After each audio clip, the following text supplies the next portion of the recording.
That's true, Dr. Zayas. Very well. Where would we be without THC? 'Cause we know that lying to us just don't know to what degree. Yeah, where would we be without THC? The Higher Side Chat Show, Greg Carlwood and Company. How's it going, Higherside Chatters? Drinking a little drink, smoking a little smoke from sunny San Diego. I'm Greg Carlwood, and today is a hell of a show because who doesn't love Laird Scranton? He is the man when it comes to reconstructing cosmologies, comparing them across cultures, restoring ancient knowledge, and piecing the puzzle that is our past back together.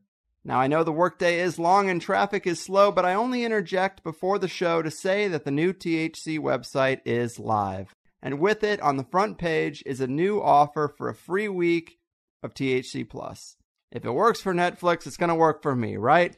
But you can go to the HighersideChats.com, sign up, and listen to any extended shows from the archives that you missed, as well as anything that's current, of course, any of the bonus content that I've done, and you can also check out the forums while you're there, too.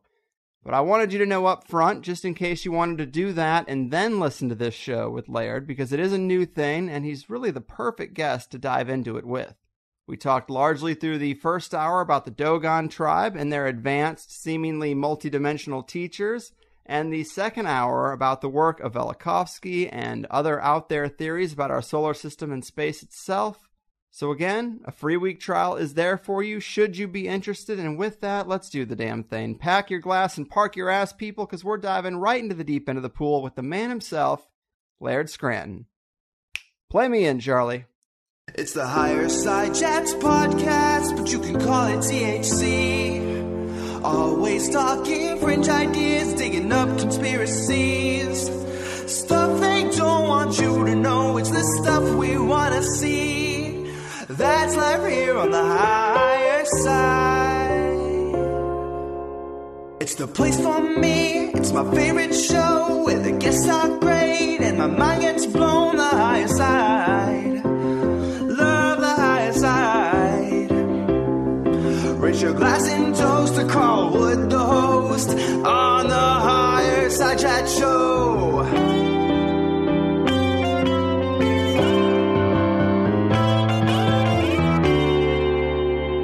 That's life here on the Higher Side Chats.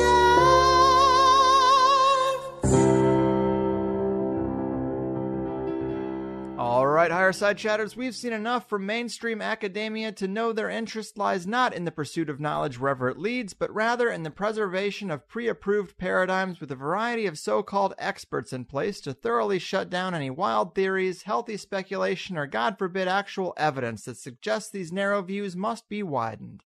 And whether we're discussing the advanced cosmology of an African tribe that rivals modern science, or complex mythologies from the past about our solar system that defy everything NASA says it knows, we find that by the grace of great alternative researchers, these official answers have more holes than a Dunkin' Donuts. Well, lucky for us today, we have just such an alternative researcher here with the amazing Laird Scranton in our midst. Laird is an independent software engineer who has been studying ancient myth, language, and cosmology for well over a decade and has written a plethora of great books, including The Science of the Dogon, Decoding the African Mystery Tradition, Point of Origin, Göbekli Tepe and the Spiritual Matrix of the World's Cosmologies, and the Velikovsky Heresies, Worlds in Collision and Ancient Catastrophes Revisited, much of which we plan to get into today, so let's dive right into the deep end of the pool. Laird, my man, welcome to the Higher Side. Well, great, Greg. Thank you very much for inviting me on. I really appreciate it. You got it. This is a real pleasure, man. You do great work, and we plan to largely talk about the advanced knowledge of the Dogon Tribe of Africa that was made popular by Robert Temple, and a radically different model of our solar system's history that comes from Immanuel Velikovsky's examination of ancient myths. And in both cases, we're dealing with situations where, if we look at the past, seems like they knew far more than we're led to believe, and in some cases might be closer to the truth than our so-called cutting-edge Western society. But let's start with the Dogon. As mentioned, they're an African tribe, and in honor of No Child Left Behind, tell us a little bit more about them for people who might be unfamiliar. Okay. The Dogon are a modern-day African tribe. We would call them a modern-day primitive tribe because they don't have access to high technology. They don't have telescopes. They don't have traditional equipment that we would consider to be necessary for Western-type science. They're a great entry point for the study of ancient cultures and ancient creation mysteries because their culture serves as kind of an umbrella, a crossroads for several different ancient traditions. They have ritual practices that are a lot like Judaism. They have cultural civic practices that are a lot like ancient Egypt. And they have a symbolic system of cosmology, a system of symbols and meanings and myths that is very similar to ancient Buddhism. So when I realized this, my entry point to the study of the Dogon was, like a lot of people, Robert Temple's book, which was called The Sirius Mystery. And the first intriguing aspect of the tribe was that they seemed to know some things about astronomy that they really shouldn't know without access to equipment. They understood that in the glare of the bright star of Sirius, there's a second star that orbits with the first star. It's a tiny dwarf star. And they knew not only of the existence of this star, which they shouldn't know without telescopes, but they also knew the correct orbital period for the two stars. They also knew some other facts some of which are still being verified right now by our astronomers. So that was sort of my entry point, and the more I learned about the tribe, the more interesting they became. Rightfully so. Robert Temple suggested the Dogon had visitors or teachers from the Sirius star system that gave them this advanced information. Is this an area of departure for you, or do you consider that a possibility? I am in agreement in a qualified way with that. And the counterbalance to that is Carl Sagan, whose response to Robert Temple was, well, clearly this African tribe has received information from a modern visitor who knew about science. What Sagan didn't do was, if he had pursued it just a little bit further, he would have realized that the information the Dogon have is given using ancient Egyptian words that went out of use about 750 BC. So the chances that a modern visitor would have brought this knowledge to the tribe using those words is pretty slim, at least in my estimation. The Dogon do claim that their information comes out of an instructed tradition that was given to them in ancient times by somebody who knew a lot more about science than we did. The Dogon system of symbology is a close match for a Buddhist system. The Buddhists flatly say they got theirs from a non-human source. The Dogon say it was non-human, but go a step further and say not only that, it started out as a non-material source, which is an interesting point of view. From the Dogon perspective, the Dogon tradition is based on an archaic philosophy that describes universes as forming in pairs. They say that not every material universe has a non-material twin. And so the Dogon perspective was that in some complicated way, what started out on the non-material side of this pairing ended up being an instructional influence for us back in ancient times. Wow. See, that's pretty amazing to me, because up until recently, when I really dug into this stuff, I'd always heard the Dogon story presented from the perspective that physical space aliens navigated here from the Sirius star system, and this non-physical element isn't really brought up. But based on this description, it seems like we might be dealing with something more multidimensional, or perhaps contact from a parallel spirit world? Yes, again, in a complicated way. The Dogons say that their teachers were concerned about the potential bad effects that could happen to us from having prolonged contact with them. So that implies a physical presence, in a way that is going to be bad for us. The solution that the teachers supposedly came up with was to sequester students, a group of 8 tribes members, at a remote location, teach those 8 and send them back to teach everybody else, and sort of put a limit on exposure. That sort of goes along with, there are reports in all sorts of other traditions, even in discussions of, God appears on the mountain to Moses. Yeah. And there are all sorts of cautions around that about the Israelites not approaching too close to the mountain for fear of their own safety. So this is not like a really over-the-line perspective that the Dogon have necessarily. In trying to understand whether I should credit that point of view or not, as a researcher, I'm trying to anchor points of view that spawn interpretations. The Dogon and the Buddhists have what in the modern day are matching symbolic systems of creation. The Buddhist system was documented by about 400 BC, and the Dogon system is given in words that went out of use by around 700 BC. Mm-hmm. So we know that they're both ancient. One's given in Sanskrit, the other's given in using what are essentially ancient Egyptian words, which are very different languages. So it's not likely that one learned it wholesale from the other. So the fact that they're a match in the modern day, that modern authorities on Buddhism are describing a system that's a match, or a very close match for what the Dogon are describing in the modern day, means that both groups somehow managed to keep all the details of their system straight for thousands of years. Mm-hmm. Now, as a researcher, I can look two ways at that question. I can say, well, I can take the point of view that, well, they kept all these other details straight, but when it came down to the question of who they got the system from, that they both somehow misremembered that point in matching ways with each other. That they both imagined that they got it from a non-human source when they didn't.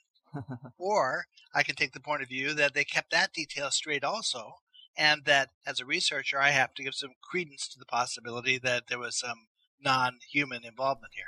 Right, and I think the latter is probably the fairest approach to all this, but it is a bit challenging for some people to get their heads around the idea of non-physical entities manifesting on the physical plane for whatever reason, but ancient texts and mythologies and religions, they are just full of various strange gods and visitations from angels and other creatures, and it seemed to be a lot more normalized. Perhaps there was a period of time where beings from the non-physical flip side of our reality crossed over much more easily, and maybe that connection is weakened somewhat, I don't know.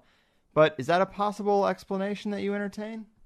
Actually, that is one of the possibilities that I explore in some upcoming books.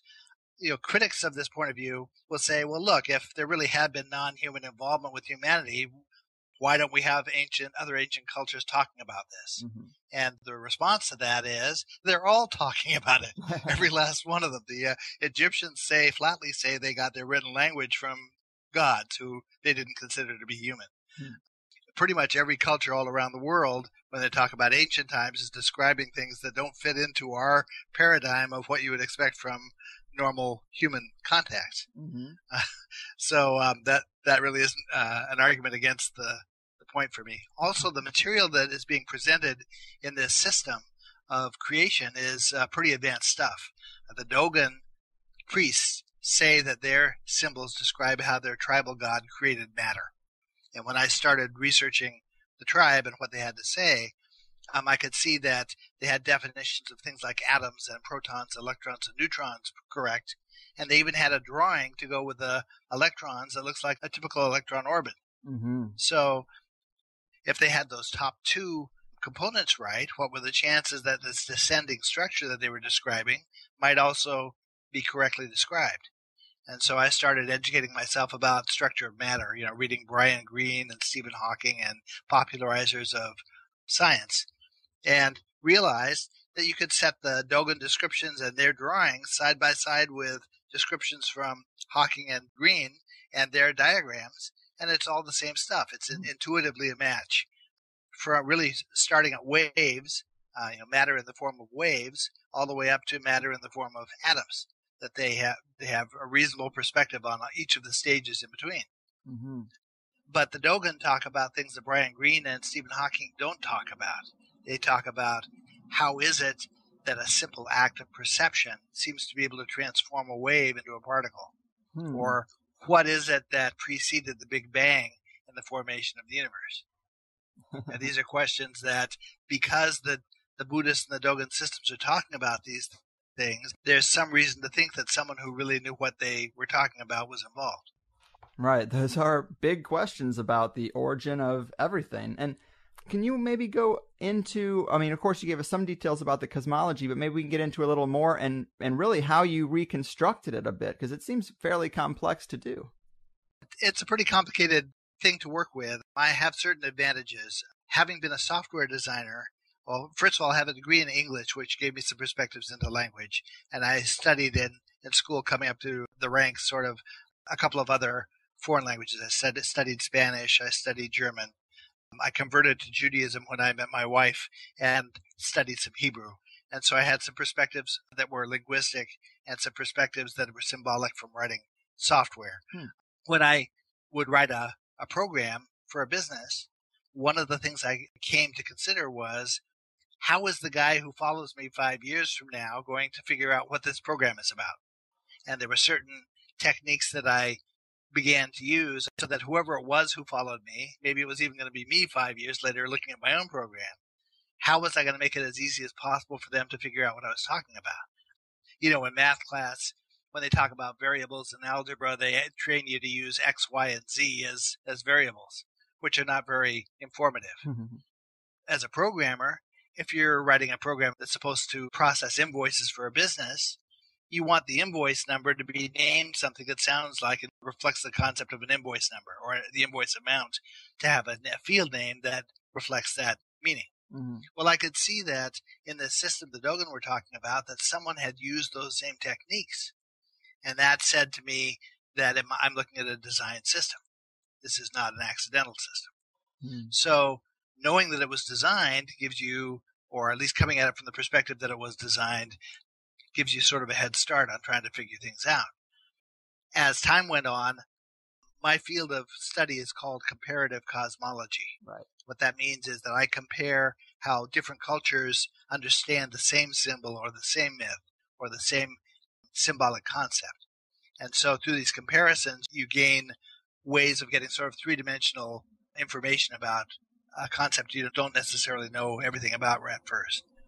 In my case, I have comparability of language between the Dogon language, the Dogon cosmological words, and the Egyptian words. So if the Dogon say that a certain word means something, I can go to an Egyptian hieroglyphic dictionary and see that same meaning reflected with a similar pronunciation. There's another advantage to the way the system is put together in that words don't carry just one meaning, they carry multiple meanings.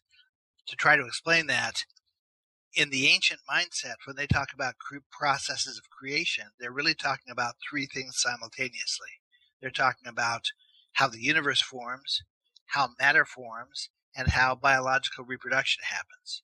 And they see those processes as being so fundamentally similar to each other that they use a single progression of symbols to simultaneously describe all three. Now, what that means is that when we ask about the meaning of a symbol, we can't just say, what does a hemisphere represent? We have to say, what does a hemisphere represent if we're talking about biological reproduction? Well, in that case, it represents a womb. If we're talking about matter forming, it represents the expansion of mass. And so there's sort of parallel concepts here, but enough different perspectives on it that you can now have a cluster of meanings to compare to another language and see if the other language hits the same sets of meanings. When they do that, you can argue that you have a firm correlation between two words that isn't a traditional linguistic correlation. It's a correlation based on cosmological symbolism.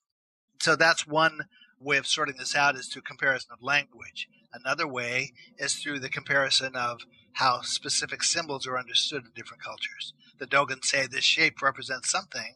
I can go to Buddhism and see what they think that shape represents. Or I can go, my series of books has now touched on traditions in Africa, in Egypt, in India, in Tibet, China, Turkey. I have a book coming out in November that touches on northern Scotland. And with each of these groups, you have a language that applies, and you have a tradition of myths and symbols that applies, that you have comparability back and forth. And so when you get 3 or 4 cultures agreeing on the meaning of a symbol, you're on pretty firm ground to say that that's what the symbol means. There's another perspective that is really hugely beneficial that it took me a while to catch on to. These concepts of creation precede written language historically. Written language doesn't appear until around 3000 BC, and it's traditionally understood that these symbolic concepts go back much, much further than that. They go back maybe as far as 12,000 years, maybe even before that. So it looks as if what was an oral tradition that the Dogon preserved, they don't have a written language, that this oral tradition, aspects of it were adopted to create the written languages. And so you have maybe 30 shapes that the Dogon describe that are matched by Egyptian glyph shapes that are used to write words, matched in the shape and matched in the meaning. And so I started exploring those, and I realized that Egyptian words can be read a different way than is traditionally understood. To give you an easy example for that, there's an Egyptian word for week, like days of the week, that's written with two glyphs. It's written with the sun glyph, which is a circle with a dot that can represent the concept of a day, or it can represent the concept of the sun. And a second glyph that's an upside down U that's the Egyptian number 10. I looked at that word written with those two glyphs and I said, symbolically, this says to me 10 days. And so I went and I did some research and I discovered that the ancient Egyptians had a 10-day week. Now, I didn't know that before I saw the symbols of the word, but the symbols would have been enough if I had had a perspective on this. The symbols alone were enough to tell me that they had a 10-day week, to correctly tell me. Turns out that pretty much all of the ancient Egyptian words work that way, that if you know the right concept to substitute for the glyph, you create a little symbolic sentence out of the glyphs of the word that explains to you what the word means. Right on.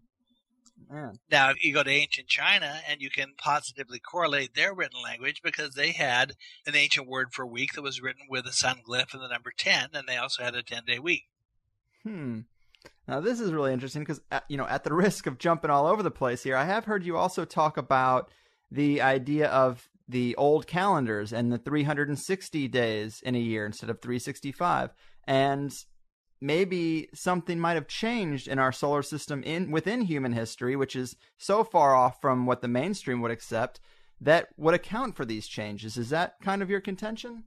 Yeah, that will really apply more to when we talk about the Velikovsky book. Right. But the truth is that around 700 BC, you see cultures all over the world who supposedly they weren't having regular contact with each other, all shift from a 360-day calendar that they had had for thousands of years to a 365-day calendar, all at the same historical moment. Now, to my way of thinking, if you can't point to an influence that caused them all to make that choice at that same moment, the likeliest thing is that they were responding to an actual physical change in the year. Wow, man. And the implications of that are pretty far out. Now, I have talked to other researchers who recognize this change in the calendar systems that are more conspiratorially minded, who talk about religious authorities and ancient power centers who made these changes to the calendar and official standards by force as a method of disrupting our connection to the earth or our natural rhythm and cycles, thus making us easier to control. A lot less epic explanation than a drastic change in the solar system, but I guess I should ask you if you entertain that to any degree, or if the research does show that it was a physical change, how can we be sure? I think it looks to me like there was a physical change in the length of the year at that point in time. And there are all sorts of other effects at 700 BC that argue that that might be true. For example, every total eclipse of the sun that happened since 709 BC, we have computer programs that can verify it to the place and the day. So we can calculate retrospectively when that eclipse should have happened. We should be able to do that. If the motions of the moon and the sun and the earth are like clockwork, then we should be able to calculate backward and prove that an eclipse happened there that day. The problem is that we have all sorts of credible researchers reporting total eclipses of the sun prior to that time in all sorts of cultures. Not a single one of those reports can be verified mathematically. Man. Laird, I really love this kind of stuff, and it does get a bit over my head and a bit hard for me to reach conclusions about, but to play devil's advocate for that conspiratorial position I mentioned, or to invoke Occam's razor, couldn't it be more likely that there was some meddling with those records rather than a huge disruption to the solar system on a time-altering scale just a few thousand years ago? Well, we could say that, but the problem is that these same credible reporters who are saying there was an eclipse here on this day, those are the endpoints sort of that we have to hit when they establish historical timelines for things. The historians are routinely using those reports as validation for their historical perspectives. When we try to use those as validation for an astronomical perspective, we can't do it. Interesting. So they do check out to some degree then. Well, they do. I mean, they get hedged. The person will say, well, it wasn't reported entirely accurately because it was cloudy that morning and they couldn't actually see it. Or it wasn't really at this city where they say it happened. It was really in the region of where this city was. And, I mean, there are ways of fudging the account to present it as being reasonable when it wasn't really. Of course. Now, across that same boundary of 709 BC, we have a sudden, unexplained change in the rate at which plants absorb ions. And so radiometric dating, which is another tool that the archaeologists try to use, doesn't work properly across that 709 BC boundary. Right on. We have major climate change that happened at that same moment, so dramatic enough that food products that were grown agriculturally in China for thousands of years suddenly couldn't be grown there anymore. Wow. We have evidence in the ice core records of major volcanic eruptive effects at that moment in the geological history for reasons they can't explain. So a lot of data to suggest. Something really, really big happened around 700 BC, and big enough to theoretically justify a change in the length of the year of the planet. It wouldn't take a whole lot of movement or change in the motion of the Earth's orbit around the sun to extend the year by 5 days. Fair enough. And thanks for breaking that down. You do make a great case, and I'm more than open to that possibility. But to hop back to the Dogon, I've heard you discuss these ancient cosmologies and how they predate written language, and a point I really find interesting is that based on your research, it seems like the cultures who developed written language have lost the most from these teachers or have fallen furthest from the original meaning, and it does seem to be that way, but that sounds almost backwards, doesn't it? Yeah, from our perspective, my friend John Anthony West talks about the Church of Progress. And the Church of Progress in his mind is the mindset that imagines that there has been this linear increase in human ability and knowledge, since ancient times, that just keeps getting better and better and better and better and better. But there's lots and lots of reason to think that that's not true. It hasn't been a linear process at all, that in certain ways our abilities have been declining. It's easy to imagine that the ancient Egyptians were more connected spiritually than we are to things that we are not really aware of. So a lot of it depends on perspective. But the truth is that the cultures that, in my experience, the cultures that did the best job of keeping all of this information straight were the ones who didn't choose to write it down. They chose to pass it on through the symbolic system they had. Now, this system is, you might imagine that there's a long game of telephone being played and that meanings ought to change over time. But that's not either. That this is a highly mnemonic system. To give you an example, when my wife were raising our kids and they were very young, we were considering going out to a county fair. But we thought, and what happens if we get separated from one of our children at the county fair before they can read and write or before they really know their own address and phone number? How are they going to ever get reconnected with us if we got separated? So we decided to teach them to sing their address and their phone number to the tune of children's songs. And so having done that, even adult friends of ours who've heard the song and hear our address sung to the song always remember our address. That from that point on, it's a very effective means of teaching information. Right. To give you another example, if I ask an average person what they feel the symbolism of an owl is, many people will say they feel that an owl symbolizes knowledge. I point out to them that symbolism is at least 5,000 years old. That symbolism is so tenacious that somebody living today, 5,000 years later, who has no knowledge whatsoever of an ancient culture that might have assigned that symbolism, still knows the symbolism. That's amazing, man. So to talk about the teachers a little bit, what have you been able to put together about the mission of these teachers or the lesson plan and the rollout? I mean, there seems to be a lot there. There has to be some logistics to it, right? Absolutely there are. And you can put together certain pieces of what had to have happened, some of the constraints that were on them at the time. Okay, it looks like there was an era of instruction that happened around 10,000 BC, which is just after the end of the last ice age.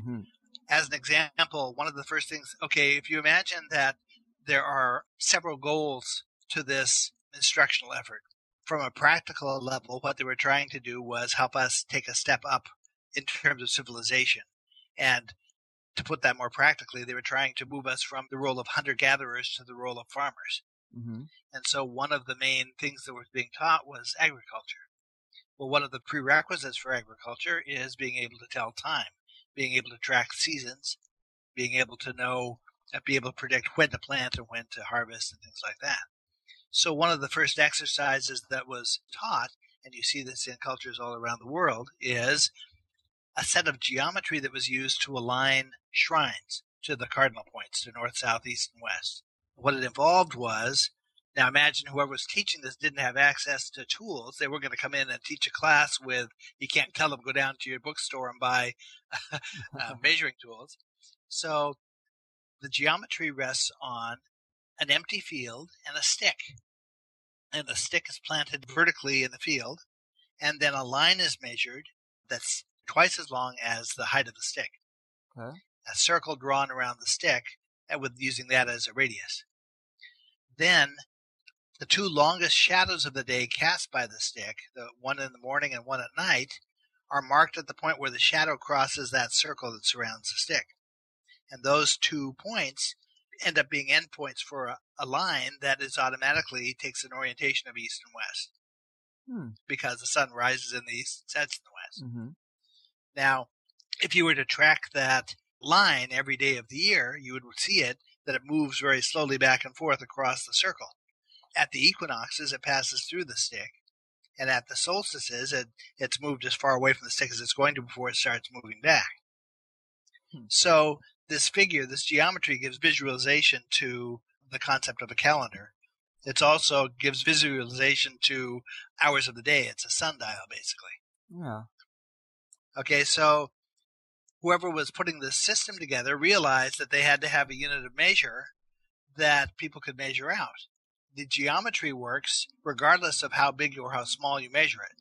So all you really need is a relative unit of measure, not a precise one. So you don't need a standardized ruler with yardstick with 3 feet on it.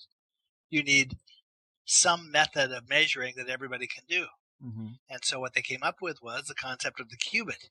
And one definition of a cubit is it's the distance from the point of your elbow to the tip of your middle finger. Mm-hmm. Another definition is that it's the average pace or step of a person. So using just the tools they had at hand, the measurements that a person's body can measure, or they can measure with their body, and a stick in an empty field, they were able to create this geometry that has purpose when it comes to agriculture. Damn. I love it, man. But one criticism I have heard of this idea that a group of advanced beings or seeders of knowledge had this campaign to go around and bring up all these primitive groups of people is that the advancements and developments of these cultures are separated by hundreds or even thousands of years rather than being more in unison as you might expect from that suggestion. Is that not true? That's a complicated question because in a lot of cases we don't have a coherent set of records to be able to say that for certain. Mm-hmm. We don't know for certain what was happening at 10,000 BC. And even in places like China, events that happened at 3,000 BC in China, we only know based on textual reports that were written down around 300 BC. And so consequently in China, there's all sorts of academic dispute about what did they mean when they said that and how could we demonstrate that what they meant when they said that, because we have this huge gap in knowledge between when the thing happened and when it was written down. Right. So even though we only have reports in China from 300 BC of a system of agriculture called the Wellfield Plan, in China it's considered to be a theoretic plan, even though they have some examples of it actually being put to use.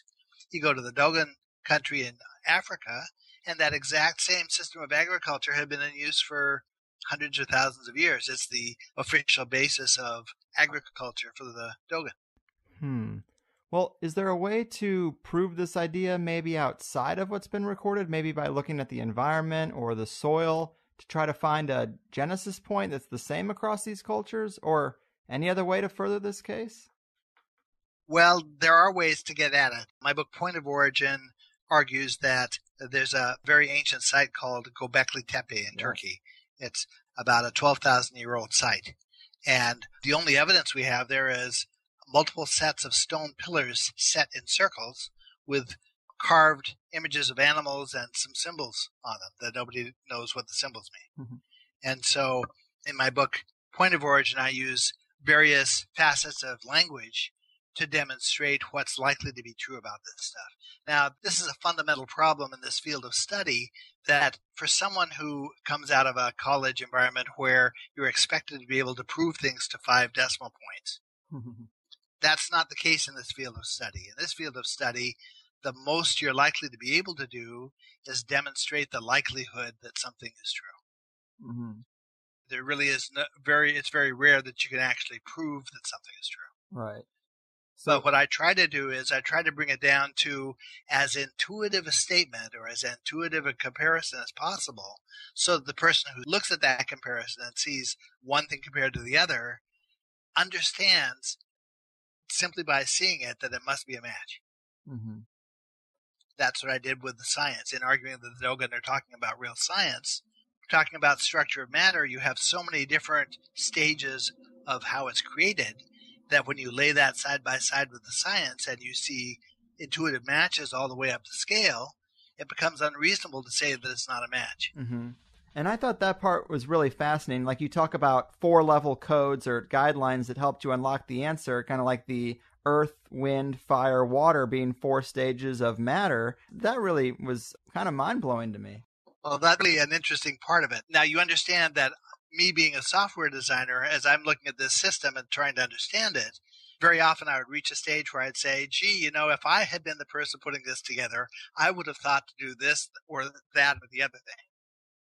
Like the idea of creating symbols that were intuitively related to the thing they symbolize.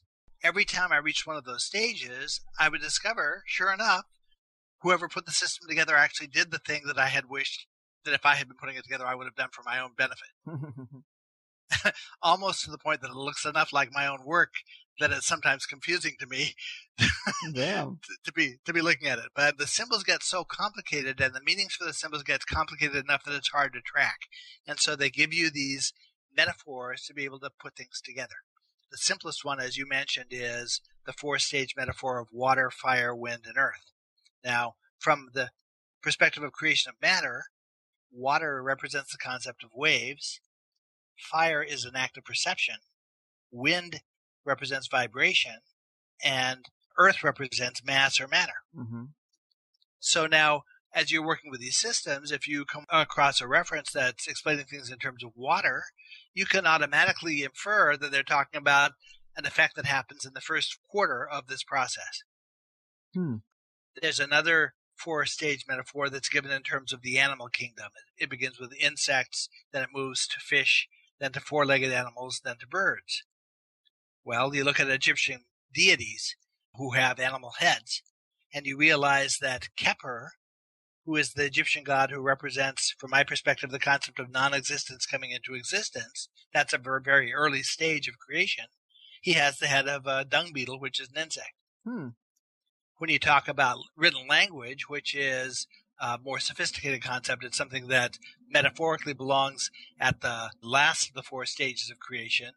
The Egyptian god who's responsible for that has the head of a bird.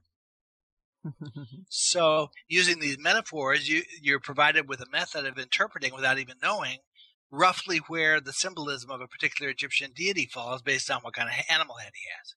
Right.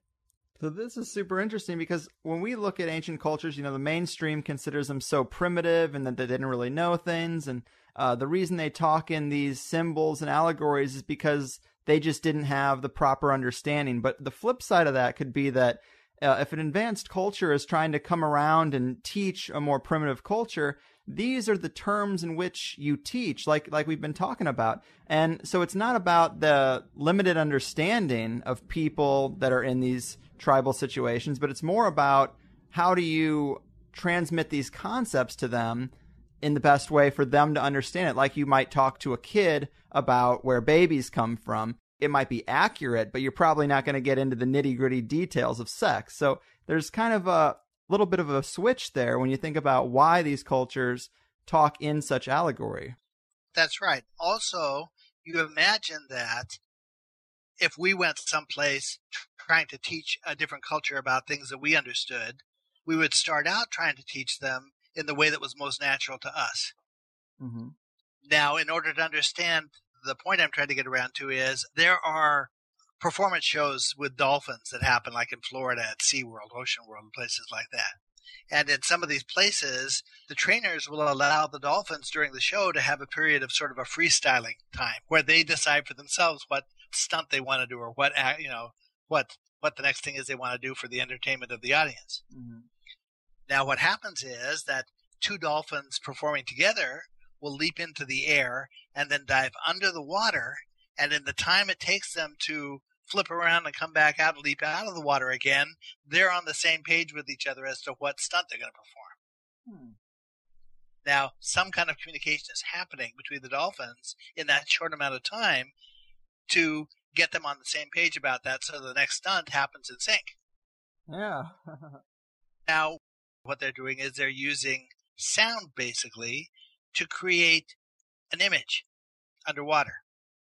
And that one of them uses sound to create the image, the other one sees the image, and basically they're creating a symbol, and they're using that symbol to communicate with each other as to what they're going to do next. Wow. There's a perspective from which symbolic language might actually be a more sophisticated method of communication than our written languages, phonetic languages. Yeah, I can see that. And if you look at these Egyptian words, where there's a phonetic aspect to them, but there's also a conceptual, symbolic aspect to them, very quickly someone who works with these words realizes that the power lies with the symbolism, not with the phonetics. Yeah. So what we may be seeing in ancient times is not a progression from a less sophisticated language to a more sophisticated language, but actually one from a more sophisticated language to a less sophisticated one. And so the cultures that never developed written language, from our perspective, were sustaining a more sophisticated system. Interesting. It's so backwards to the way a lot of people think, but it does make sense.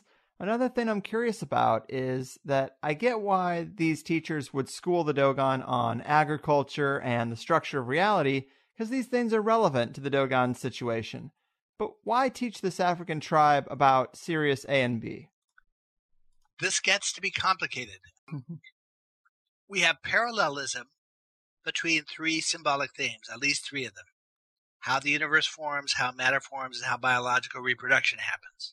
And so we know that biological reproduction happens when an egg forms. Part of something from a man comes together with something with a woman to create an egg. Mm-hmm. Well, similarly, we have a symbolic system that describes the universe as forming from a cosmogonic egg.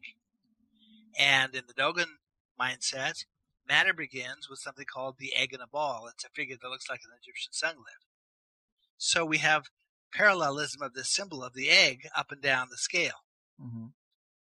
Well, this parallelism means that any structure they're describing for matter, they also are going to describe a correlate to. We have things happening in the microcosm and things happening in the macrocosm.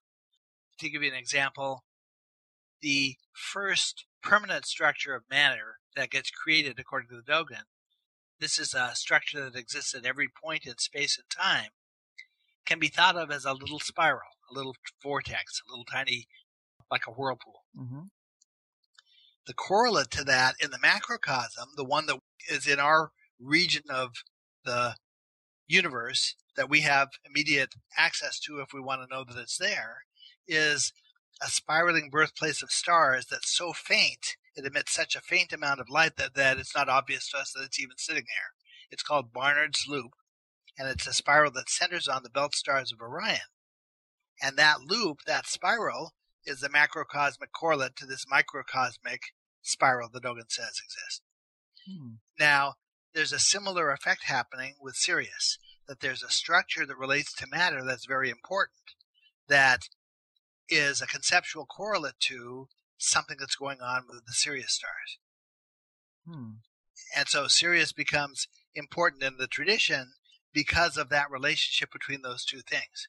Trying to get the details of what it is, books length worth of material to try to explain what it is. But that's the easy answer is it's not. Sirius wasn't important to the Dogon because their teachers came from Sirius. It's because there's a symbolic relationship to Sirius that's very urgent. Okay, yeah. I mean, that makes total sense. And then I assume Robert Temple's interpretation, he just might have, in the book, it just seems like a suggestion rather than a conclusion. Well, Robert Temple, in fairness to him, he was writing in 1975, and there was no English language translation yet for most of the anthropological study on the Dogon. There was a section of it that had been translated that he includes in his book. But most of the details here, which are really gold for me in terms of understanding what the Dogon are talking about, he didn't have access to. So he was, to a certain extent, having to shoot in the dark a little bit in terms of figuring out what these things represented. It's also complicated because the way the esoteric tradition here, there's a tradition of priests teaching students or initiates. And that process requires the student to continue to ask pertinent questions to find out the actual truth of things. And there's a deliberate obfuscation, deliberate misrepresentation that happens in the early phases of that to misrepresent what a real figure is or a real meaning of a symbol is and so forth. For example, publicly, the Dogons say that their festival of Sirius happens every 60 years. But in practice, they make an excuse every 50 years to hold it again. Now, your average person doesn't live long enough to realize there's deception happening here. But the purpose of the deception is to hide the fact that that period of the celebration reflects the orbital period of the stars. It's a 50-year orbital period. They're disguising an inner meaning of their tradition by misstating it. And so a lot of the stuff that even the anthropologists, the French anthropologists who studied the tribe, you get more than about 5 years before the end of their studies, and the things they're writing in articles are not really right on the money in terms of what the Dogon really think. It's only when they get down to the end of it, when the lead anthropologist was actually initiated as a Dogon tribes member, that you start getting down to the actual meanings of things.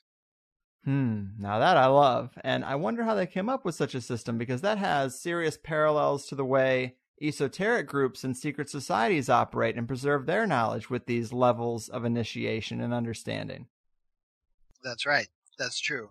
Now, there are larger symbolic reasons for that. One of the things I'm constantly astounded with is every time I finish a book, I think I finally got to the bottom of the information here, the symbolism, whatever, that there's no level deeper than this. The Dogons say it's like peeling back skins of an onion, that every time you peel one back, there's another one there that you didn't know was going to be there. Well, I'm continually astounded that things that I had no clue whatsoever had symbolic importance actually do. Things that were so large, choices that were so broad that I couldn't imagine like the esoteric tradition itself. There is symbolic meaning to the way that esoteric tradition works. It represents something. Yeah, right on, man. Also, what can you tell us about serpent symbolism and its association with these teachers? Because that's a pretty interesting thread. Yes. Now, as we talk about the concept of there being two universes forming in pairs, the Dogon actually say that they know of 7 pairs of universes. There are actually 14 universes. And that there's sort of a sibling relationship between a non-material and a material universe in every case. Now, from the perspective of the archaic philosophies that describe this stuff, the non-material universe has perfect knowledge, but an inability to act. The material universe has imperfect knowledge, but full ability to act. Now, one way of understanding why that might be true is we have to go back to Einstein. Einstein says that if you had a team of astronauts who were traveling much closer to the speed of light than we're traveling, that their time frame would change. Their time frame would get slower. And the time that it took them to, say, lift a cup of coffee and take a sip might be the same amount of time that it takes us to go through an entire day or an entire week. That there's a difference in time frame. Time slows down as acceleration increases or as mass increases. Right. So when you're talking about a non-material universe, that Einstein's outlook implies that a non-material universe exists in a time frame that's much, much more quick than ours is, much, much quicker than ours is. So quick that things essentially happen instantaneously. Things that we think of as taking time happen instantaneously. Imagine standing at the top of the Empire State Building with a camera and filming traffic going by. And then you bring your video back to your computer and you speed up the video. It'll reach a point where things that begin as individual vehicles traveling on a street look like waves. Yeah. And the reason they look like waves isn't because they're waves. It's because it seemed to be moving so quickly that they look like waves to someone who's not moving that quickly. True.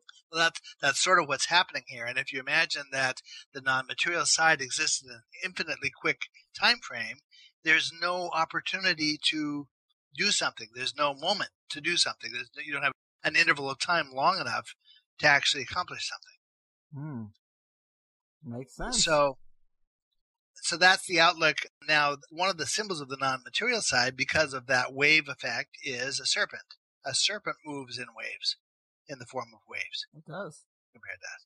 So the serpent becomes symbolic on one level of the energy of a non-material universe, whereas the sun, like the Egyptian sun glyph, the glyph that represents the god Ra in Egypt, becomes a symbol of the material side. There are other symbols too. But the serpent symbolism and the connection to knowledge, the Garden of Eden, and so on, is all symbolic of this non-material side. The idea is the non-material side can see us, we can't see them. The Dogon, one of their well-known practices is they carve wooden masks that they use for festivals and drink dances and things like that. And the symbolism of this mask is the idea that the person behind the mask can see you, but you can't see the person behind the mask.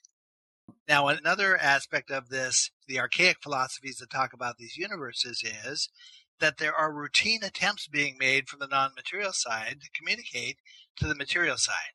Yeah. But that are so hard for us to detect at the stage of perception that we're at that they are very subtle. They take the form of vivid images in dreams. Or synchronicities, perhaps. Synchronicities, yes. What look like coincidences to us. Or the odd behavior of animals. Or information is passed through clairvoyance. Yes. Or through things like the I Ching, where you're able to divine a meaning through a system of divination. Okay, and so part of what's going on in the viewpoint of the archaic philosophy is sort of what I look at as a game of charades, where you have an opportunity to give one clue to somebody and trying to entice them into saying a certain word or taking a certain action or whatever.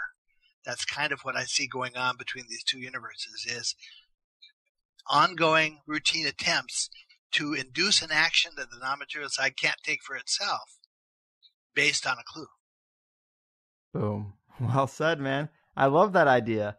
And it also seems like magical rituals and consciousness altering in general were both a much bigger part of society in the distant past, and maybe there's a sort of use it or lose it factor in this connection between the worlds, which could explain why the link isn't as strong as it once was. But maybe those types of practices could relate to the source for all these teachers and cultures who had the magical rituals and who had really perfected the altering of their consciousness. Maybe they all tapped into a place where some non-human intelligence gave them the same type of information. It's a bit out there, but unseen forces do seem to have an effect in the world if you're paying attention. Now, what typically happens for people who are working in the field I'm working in, I talk to other researchers and other authors and so forth, is that you very quickly come to learn that there are things going on that we have a hard time explaining. And sometimes these are very subtle things, and sometimes they're very, very overt things.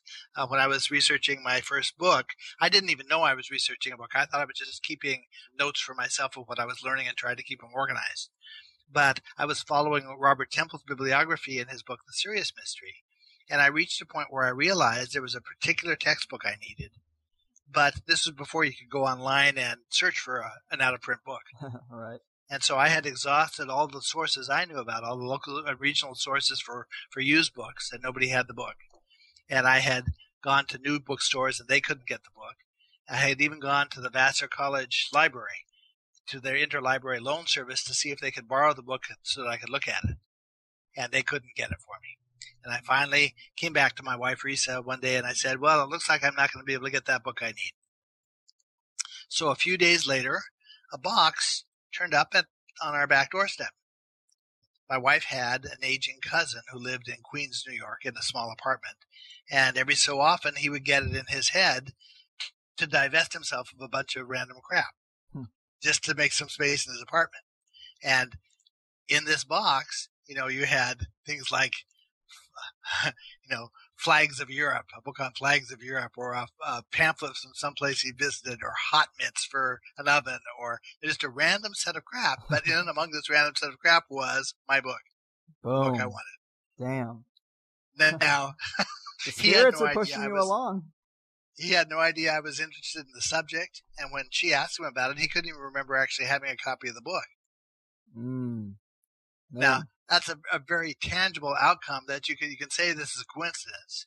When I was being taught science in elementary school, I had a teacher who presented very much like Michael Rennie in The Day the Earth Stood Still. This is the sort of guy he was, a very inspirational sort of guy. And he said that at the point where you bump up against what looks like the third coincidence, when you're studying something, that's the time when you need to consider whether there might be something else going on besides coincidence. Yeah. So in the study of this, these mysteries, you're constantly bumping up against things that look like coincidences. And at some point, you have to draw a line and say, that's too many coincidences. I'm sorry, I don't believe that. I don't buy that. It's not credible to have 15 coincidences in a row explain why this is the way it is. No doubt. No doubt. That's amazing. I love that kind of stuff. And seeing as how you have such an interest in these cosmologies and the mindset of these types of cultures and how they got their information, have you considered going down a path of personal exploration with entheogens or ritual practices to try and maybe tap in a bit deeper to understand where they were coming from or what they might have been experiencing?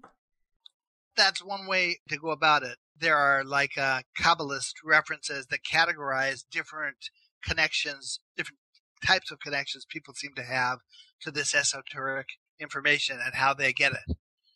There's the person who goes into a fainting spell and has an epileptic seizure and comes out of it with knowledge about things they didn't have before. Or there's, the people who are using the right psychotropic drug to get to it, or there are people who seem to learn about things in their sleep, or all sorts of different categories of mystics and how they seem to come across this information.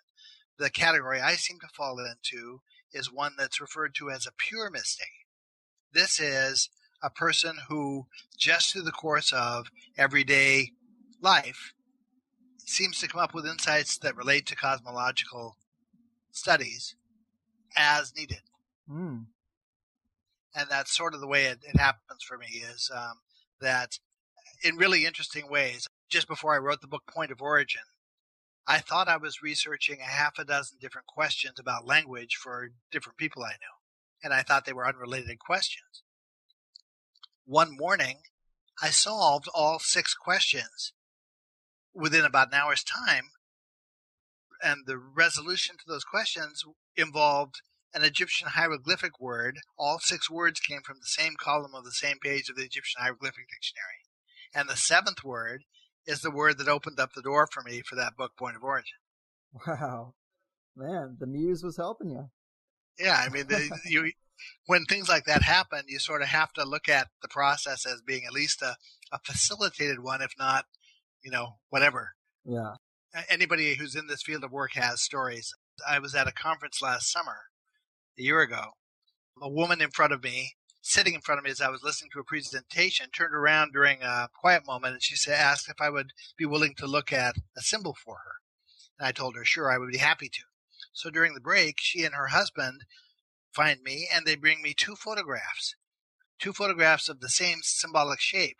One of them had appeared suddenly on the window of their house without explanation, and the second one had appeared on the windshield of their car. Same symbol. And they were afraid that this was a bad sign or a bad omen. They wanted me to basically reassure them that it wasn't. Well, I could see that the shape was a shape that I recognized from my Dogon studies, but I wasn't aware of what the shape represented. And so I went back home after the conference and researched it and realized that the shape was pivotal. It was the entry point to a whole other half of a question I had been busy researching for a book that I had no idea even existed. And when I told her that, initially it upset her even more to think that was true. That how did she bring me a shape that I needed? It seemed pretty bizarre to her. I said, look, you don't have to be upset by it. I said, imagine a friend of yours is going to a party need to get a message to them, you might send it with a second friend who's going to the party. That's really all that's happened here from my perspective. Yeah. Sometimes a person will bring me information at a conference that I don't understand, but when I research it, I realize that it's an answer to a problem that somebody else at the conference has also brought me. And so I end up sort of being the conduit between two people that I don't know. Whoa, man, that is pretty wild, but I've heard so many people relay similar experiences. I think that's an area that mainstream materialists really are going to need to take a good hard look at. And you're one of the greats, man. You do some really deep work that I couldn't even begin to tackle, wouldn't know where to start. And it's really been a blast having you here to talk about it. Would you like to remind the good people about some of your previous work or where to further scratch the Scranton itch if they feel the need? Sure. Okay, my publisher is Inner Traditions, and so they have a website, innertraditions.com, and I have a page there, Laird Scranton page, author page, where my books are listed. They have a relationship with Simon & Schuster, and so I also have an author page on simonandschuster.com. Those are the entry point places to try to find out about my books. But the books are everywhere. You can find them on Amazon. You can find them at Barnes & Noble. A lot of bookstores will carry one or the other, some combination of the books in stock. There's a LairdScranton.com website that's a fan site, but the contact form reaches me if someone wants to send me a message. Or I'm easily found on Facebook. I joke not to mistake me for all the other Laird Scrantons on Facebook. There aren't any others. I was just visited in Scotland, and I was trying to convince them that Laird was a title, not a name. I like it. Very cool. So much respect for you, man. Thanks again for entertaining my simple stoner questions. No, I appreciate it. Your interview was very interesting. You hit the high points of all this stuff. I really appreciate it. Right on, right on. Mission accomplished then. Well, keep doing what you do out there, all right? Thank you very much. You got it.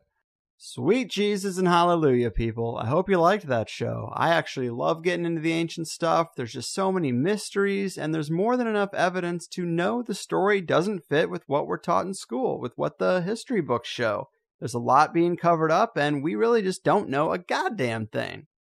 And I had sort of forgotten about the Dogon tribe until I had read Gordon White's Starships, where he uses the fact that the Dogon had this seemingly impossible information, and some of it being quite random, as an example of communication with non-human logic. It gives us some strange pieces sometimes. It was also him who urged me to make room for a question about the CIA stealing Robert Temple's research. But based on what Laird said about the Dogon's own descriptions of their teachers, they definitely didn't seem human or all that physical, And when Graham Hancock and I were talking about the Brotherhood of the Man Bag, or this little bag symbol that is in the hands of figures in Sumerian art, Mayan art, it's pretty widespread. Anyway, he talks about that being an allusion to these culture seeders, which he considers to be advanced humans from after a cataclysm. And what struck a chord with me about that perspective was that he brought up the idea that we might be due for a cataclysm, and what if such a thing happened today? What if a meteor hit, caused tsunamis a mile high, knocked out the grid? Imagine it gets pretty nuts, and maybe the surface is completely inhospitable for even 100 years. It doesn't have to be forever. Rockefeller only had prohibition for 10, and that's all it took for a whole country to forget alcohol was a fuel. But let's say 100 years or whatever. Just total devastation. Graham's point was, who is this really going to affect? It would definitely destroy the Western world as we know it, but would it really affect a tribe like the Dogon? Assuming they could find proper shelter, they're not going to miss the Xboxes and the iPhones. These indigenous tribes aren't going to miss LA or New York or London or Japan. They don't even know these places exist now in a lot of cases. So the point is, imagine this devastation. Our shit is royally fucked up. And let's imagine a group of survivors from an area like New York City makes it to some tribe in the jungles of South America and starts trying to teach them about this advanced knowledge from their lost civilization. Could that have been what happened 12,800 years ago? When the flood happened, could remnants of Atlantis, as a placeholder name, have gone out to assess the damage of the world, met indigenous people, and brought them up to a new level with any information they had? It does seem possible, but with all the entheogen use and the emphasis on ritual spaces and just the widespread spirituality that they seem to have, it's also just as likely that they could have all tapped into the spiritual plane in the same way and gotten this information and these ideas for their cosmologies. You know, when I talked to Gordon about this, his big contention is that many of these cultures did not all rise up at the same time. They didn't all develop agriculture at the same time. So it's hard to say they were human beings from a previous round of civilization. And the spirit world theory is more likely because cultures could have accessed it at different times. And the cultures that seem to have the strongest spiritual and magical practices seem to be the most stable and the most complex. So there's that element. I was also just reading about this argument that the moon was brought into place by whatever caused the flood. That's a far out idea too, but unlikely because I doubt they had projectors back then. But as confusing as really getting a beat on the past can be, really understanding how the environment has changed, how humans have changed, how and why we built these amazing ritual spaces, it's almost impossible for me to get my head around really restoring the right context to the people of antiquity. It is amazing though, and it's so fun to get into. And another thing I would say is I did go camping in the Grand Canyon a couple weeks ago, and you know these pictures where you can see like an entire arm of the Milky Way? I was actually far enough out there, and the sky was clear enough to actually see that for the first time. It's really nuts to think that ancient people saw the sky like that every night. I don't even know how they would focus on specific constellations in a sky that full. I mean, sure, we can point out the Big Dipper and Orion's Belt now because that's really all you can see if you're near a big city, but it was a real amazing sight. Whether I was looking at billions of suns millions of light years away or some glitter stuck on the roof of our prison planet, I can't say, but it was sick. I guess what I'm trying to get at is treat yourself, go camping at the Grand Canyon. Anybody can get 3 days away from the machine with a little planning, right? But anyway, big thanks to Laird. He brought some amazing stuff to the table. Check out his books. Let him know you liked the show and it was worth his time to be here. Check out the new website at HighersideChats.com. Get yourself a free week's trial of THC+. It would mean a whole lot to me. I'm trying to make this like a real professional kind of company show thing. And the new website and graphics are a step in the right direction, I think. And I'm so fortunate to be doing well with this. I know so many of our own guests are really struggling, so I'm not complaining at all. And I'm not going to pretend to be desperate, but I do try to put together a solid product for your education and your entertainment, and I keep that bar low at $5 a month just to make sure I got enough to keep doing what I want to do without stressing out the wallets of the listeners. I think it's a fair compromise. And stability is important, but I hate this part of every show I listen to. I'm sure you feel the same, so let's just knock it off and say, I've done my part. Your move, cosmology crafters and culture seeders. Your fucking move. Oh no, you see, the world isn't random, it's attached to puppet strings, control over everything. The 9 to 5 is trying to steal you. Now don't that job seem silly? Hello, can you hear me? Or should I play back recordings from some spying agency? Wish we were younger and free. I'll be thankful when it's all exposed, a vast conspiracy. There's such a difference between us and the damn brush eyes. Hello from the higher side. They're calling out 1,000 crimes. They'll tell you the story of everything that's been done, and they'll call out deception of the web that's been spun. Hello from the higher side.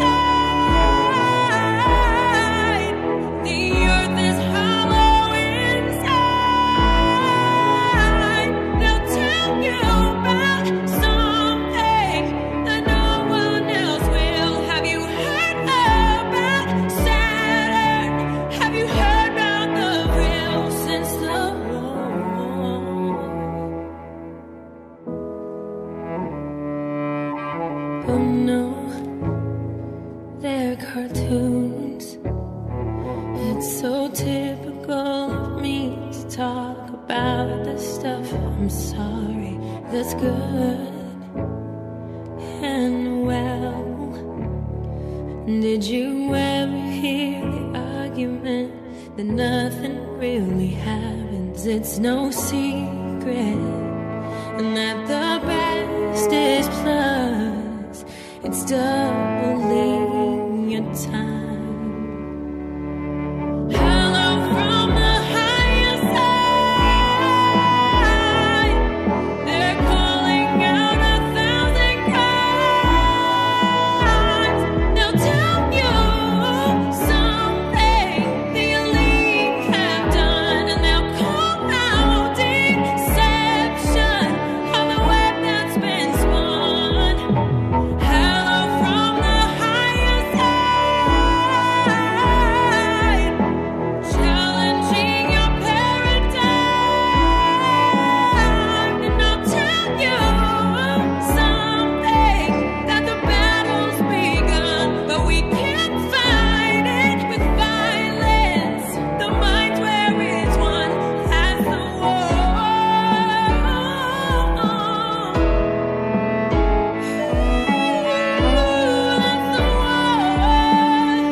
Hey guys, thanks for listening to the first hour of the Higherside Chats podcast with me, Greg Carlwood. If you don't know, there is a second hour to all the episodes we do around here. Generally, we're able to get a lot deeper into the topics and ideas that a guest is about, so if you enjoyed what you've heard from THC for free, consider signing up at the HighersideChatsPlus.com to get the second hour of the 5 shows I put together each month.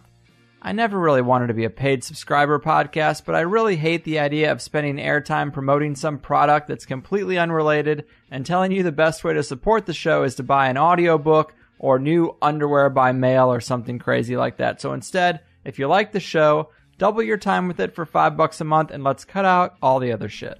It's half the price of a movie ticket and you get at least an extra 5 hours of show a month. Collectively, it keeps us stable and it frees me from wasting your time with anything but the show you came to listen to. It's really the only way for an independent one-man show to make it, and I do what I can so that it's worth your while.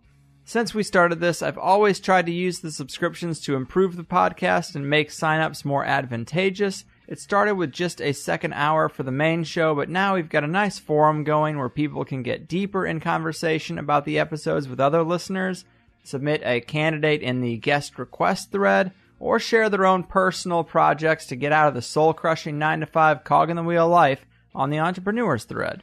The forum and the plus comments are always the first places I try to go for listener engagement, but it does get harder as the show gets more popular. Because of that, there's also a direct messaging feature that you can use to reach me through the plus site also. But beyond the forum, if you like any of the music I've used for THC, most of it I've hired artists to make, and I provide it all as free downloads to Plus members too. So if you like a particular song you've heard close the show out recently, come get the MP3.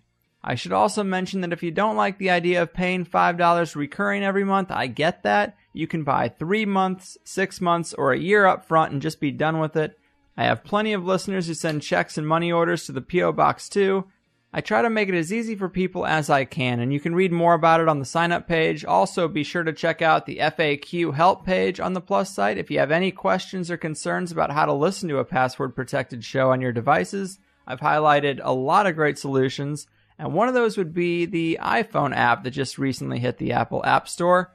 A super kind and talented listener made it for us, and you can use it to stream or download either the free or the Plus show. If you're on Android, I'd use Pocket Casts or Podcast Addict and subscribe to the feed manually that way. I also try to throw in occasional bonus shows or Q&A shows, and I've got a few other weird ideas I might get to try out soon, but I give you all I can for $5, and I hope you'll at least give it a shot if you've listened to a few free shows and you find them unique or valuable. I know there's a lot of podcasts out there, and I'm just one of them. But if you have any questions, concerns, or comments about any of this, please get in touch with us at the HighersideChats team at gmail.com. I also wanted to plug the Higherside newsletter I'm going to be putting out, totally free for anyone who wants to sign up at the main internet website for the show, the HighersideChats.com. You can also get on that email list through the Higherside Chats Facebook page. There's a button there as well. But the reason I'm doing this is because I get tons and tons of emails after a show goes up asking me about how I feel about a particular guest or topic, and the wrap-up isn't always the best place to do that, especially if I have anything negative to say. Sometimes the dust needs to settle. Sometimes I need to hear feedback from you guys first. There are a lot of factors, but I usually have something to communicate to you, and I just don't get to do it. So on the first of the month, I plan to send out a little newsletter with my thoughts about the 5 shows the previous month, and talk to you about anything else that's on my mind or that's going on. And what's probably most enticing is that I'm going to give you some insight into at least one guest I have coming up in the month, which people have been begging for some posted schedule for a long time. I personally think I'd like the surprise. But sign up for the Higherside newsletter. It's free. It comes out on the first of the month, and I won't waste your time with any other emails. And that's it. I appreciate you listening. I try to give alternative ideas and guests a fair shake on a high-quality podcast, expose some deep-level conspiracies without the yelling, and I hope to offer some inspiration that even though the system relentlessly suggests you should follow their blueprint to mediocrity, you can do your own thing and live a much happier life despite all the negativity in the world.